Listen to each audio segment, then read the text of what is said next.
Happy 4K Blues Day, everybody! Brought to you by Why So Blue. Hello, Why So Blue readers. If you're checking out this video from the site, glad to have you. For my regular YouTube subscribers and people who've watched my 4K Blues Day videos, it's been a while, but I kind of took the summer off because I was focusing on the Summer of 82 at 40 series, and I had that in the bank, and I just kind of wanted to coast through the summer easy, but I'm back a little here, and I have a specific video today, and then I'm hoping later this week maybe to do a horror haul of a lot of the 4K and Blu-ray and collector's editions of things that have been released, that have been sent to me to review, to take a look at, because there's a lot of exciting stuff that came out this month, and I have review copies or have purchased a lot of things from that. But thank you for coming back if you haven't watched in a while. Long story short, as I mentioned, took summer off, went on vacation at the end of summer, got COVID, recovery, trying to get back the semblance of a normal life and time and stuff to sit down and do the video. But today we have a specific one. We are going to take a look at the new Paranormal Activity Ultimate Chills Collection release from Paramount. They sent me this. Wanted to take a look at it. It's a very nice set of the Paranormal Activity series. And we're going to look at what entails with the packaging and everything and what comes in this. This is more than just like a little rehash to what they've been doing with these collections. I previously have only owned the 1, 2, and 3 collection, which came in an Amaret case. This is much nicer, what they do. This comes out October 11th, so I'm posting this on Sunday. So Tuesday, this is available, but this isn't just like slam the disc together and put it in. This is a real collector's edition for fans of horror or the Paranormal Activity series. I'm a mild fan of these, so they know what they're doing because every movie has been given its own Amaret case to put in here, and we'll take a look at more detailed inside here. The big difference, aside from the packaging of the set than the previous ones, is it is the debut of Paranormal Activity Next of Kin on Blu-ray. It was a Paramount Plus movie around October last year, Halloween, I believe. Was it then? Don't quote me on that. But that hasn't been on Blu-ray. It was a Paramount Plus special. Also, a documentary about the Paranormal Activity series from 2021, which I believe came out in tandem with Next of Kin, called Unknown Dimension. That has been released in this set. It gets its own case. And then on Paranormal Activity, The Ghost Dimension, the previous final Paranormal Activity movie, that had a 3D Blu-ray release that went out of print. It is now back in print with this set. These are now currently the only way to get that 3D version, the Unknown Dimension, and Next of Kin has not been given a standalone Blu-ray yet. It is a Paramount Plus exclusive release, and it all comes in this nice big case here, and it houses these discs. So what I'm going to do here, we'll just go one by one on these discs. I'll give a little bit about it, and yeah, we'll do it. Fun fact, I've never seen any of these in the theater. They've all been, I believe, I rented the first one from Blockbuster Video. That was still open when these first came out. These are famously the series that dethroned Saw as the traditional Halloween movies of the series. This is the one that did it, Paranormal Activity, the original. And this movie, I remember it had a word of mouth hype going on. I was still working in California at Testronic Laboratories, and my boss was like, "You seen that?" He was showing me these trailers and footage and stuff that they were building, the hype of Paranormal Activity, and I was like, "When is this gonna get released?" We were like, "When's it gonna get released?" And it kept playing lightly in theaters, and you know, finally came out, and then I did not put my money where my mouth was. Yeah, it was the next step in found footage. If anything, you know, there was the Blair Witch Project in 1999, and then there was 2008 had Cloverfield, but this, I believe it was Paranormal Activity that really spawned the jump of everybody's going to start doing found footage movies, and that's where I think the boom came from. So it was the Friday the 13th, if the previous contributions were like Black Christmas and Halloween. But this is the one that I think really people are like, oh, we don't have to pay, we don't have to spend anything. We can do a little, turn the lights on and off, and the movies aren't, there's this, I get paranoid throughout the sequels and stuff. There's a solid story they're trying to get across here. But it's a sensory thing. The best watched, in a theater, or if you're at home, if you have a nice surround sound system, it's the way to watch these movies. And they're just get some popcorn, quiet, turn the lights off. Best watched alone. I think these found footage movies are best watched alone. They're effective at making you jump, making you kind of feel uneasy. And this has a sort of religious, demonic aspect that makes you kind of unsettled. This release is the same as what has been out already on the format, so there's nothing new added to the first one. It's the disc, but it has reversible packaging. They have a uniform cover for each of the movies, and then it's got a reversible insert here that you can pull out and go with the original cover if you want. It's not required. I always flip them. I think it's fun. But yeah, so these will all have a uniform packaging. I've already flipped them here, as you can see when I'm holding them. But that's the first Paranormal Activity. The second one tries to continue more of the same, adding some different aspects like home security footage, stuff like that. It's okay. And it's just kind of like, well, here's another one. Doesn't really push forward the format, kind of adds a little bit more to the story and what happened kind of after and stuff. It's an okay movie, but that's Paranormal Activity 2, which I believe the director of Saw 6 was supposed to direct, and he got pulled back to Saw, and they got someone else to do Paranormal Activity 2. This one, it's probably the de facto favorite, Paranormal Activity 3. This is the one that took it back to the 80s, and you had it via like a camcorder and did some other tricks. So this one was pretty neat. It showed you could do more with these.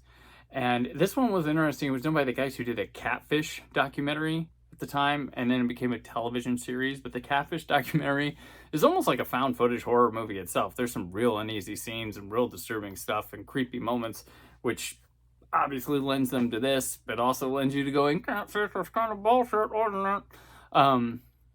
But they did a real nice job with Paranormal Activity 3.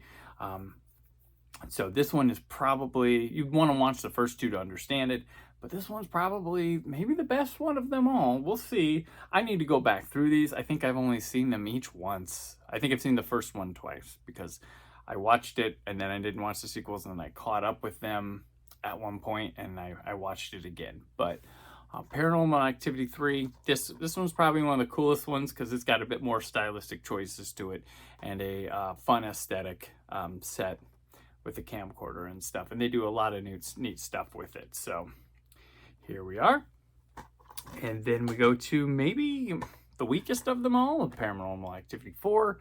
Like I said, I don't know if I can tell you much about this one. I think this is like a girl recording a vlog type thing in her room, kind of snoozer. Yeah, I don't know. These all, of course, come with their original bonus features and their unrated cuts and stuff like that, but I don't know. Yeah, this is one I can't remember much of, but I'm not here to kind of review them. I'm here to show you what these look like in this set. So Paranormal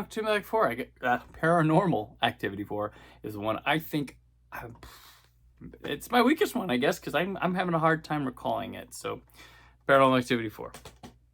And now this one surprised me. This is Paranormal Activity, the marked ones. So this is where, we throw out the number. We want to convince people this is a brand new movie coming out in here. And this is it was sold as a spinoff. Like, oh, this is a whole new story, all this thing and everything like this. And then this one has a big surprise towards the end, which I was like literally floored by. I thought it was very cool. And this was one of my favorite ones. This is probably either 3 or this one, possibly my favorite, but this one hinges upon you having like watched a lot of them, I guess, and then like it needs others to be as impactful as it is.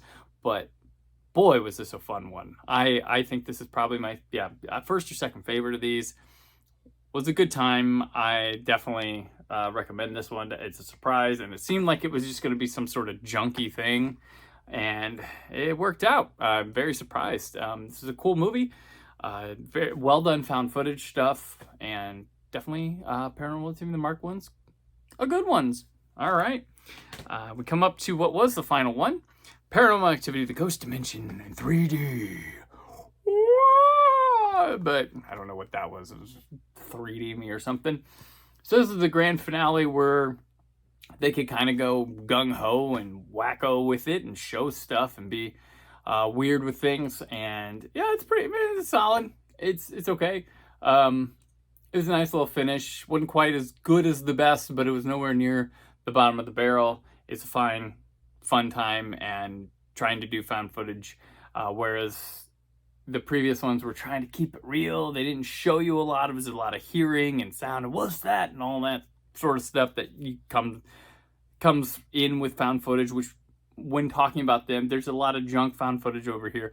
Paranormal Activity is probably one of the better at delivering it, which, like I said, like with shaky cam action, Paul Greengrass can do it well, not others can do it. So I'd put Paranormal Activity kind of in the Paul Greengrass category of found footage, though not all of them are like that. But this is fine. This is, going wacko fun. So Paranormal Activity, the Ghost Dimension, is now here again in 3D on this set.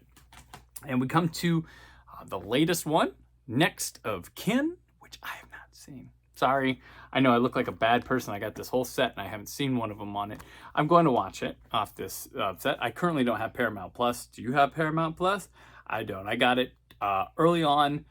Check out Star Trek Discovery and also to check out Picard. And I'm not going to call both of those shows terrible, but I'm in no hurry to catch up. They weren't like, woo, I was fine with them, but I'll catch up on my own time.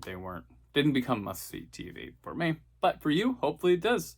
But it's nice to see these could-be theatrical films getting some kind of release to buffer up. But this one is done, can't remember, Christopher Landon. He did this one. He's a guy I liked, but I've not heard positives about this one. So I will proceed with caution. It contains deleted scenes is the only special feature that comes with this. And lastly, here is the disc for Unknown Dimension. This is the story of Paranormal Activity. It is a documentary that runs an hour and a half, a little over, and talks the story of all of them up to Next of Kin. Something that kind of went with Next of Kin and a Paramount Plus exclusive. You could get it on Vudu and iTunes, but this is the first physical form this has been released on, so that's a very complete thing on this set until they decide to do 4K with these, which I don't know if 4K would do a whole lot for some of these. I haven't seen Next of Kin, so probably that one, but they probably play just as effective on standard Blu-ray. But this is probably the last big go-round before cheaper versions of this set and then a Next of Kin standalone, and then maybe they get 4Ks. I don't know. Paramount's done a great job. You can definitely see between the last versions of the complete Paranormal Activity sets and this one that there has been a shift in their home video department, which if you've listened to my episodes with Justin Beam, we have talked about that. There's a little extra swag in here. There's this little Paranormal Activity like window sticker for your car. My automobile is not going to be getting it. Don't know if you can see real well there, but hi, I'm a Paranormal Activity dork driving by you.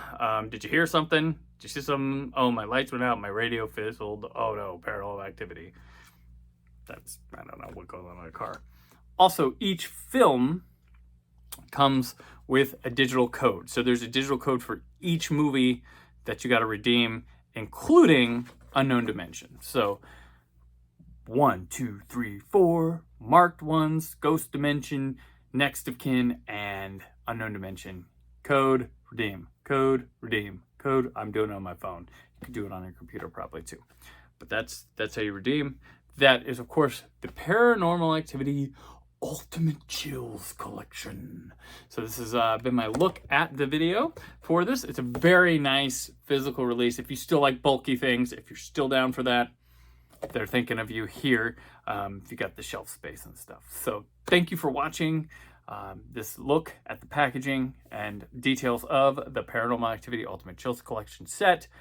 I'm hopefully coming back with another 4K Blues Day video that's a horror haul, stuff that's come out, stuff that's coming out, stuff to get excited for, including like the Scream 2 Steelbook, Bodies, the Best Buy 4K exclusive, the Universal Classic Monsters Ultimate Collection, stuff like that. So be ready for that one. I don't have a date on that. It's whenever I can sit down, have a quiet moment in the house, and record one of these. So anyway, thank you for watching. Tomorrow on the show, I have Jessica Alsman from the Bob and Tom Show and author Greg McGoon, two regulars here, returning for spooky season, as we're going to talk the 25th anniversary of I Know What You Did Last Summer, as well as, I guess, the 24th anniversary of I Still Know What You Did Last Summer, and the 16th anniversary of I'll Always Know What You Did Last Summer. We're talking the I Know What I Did Last Summer trilogy. It is a very long episode. I think it's the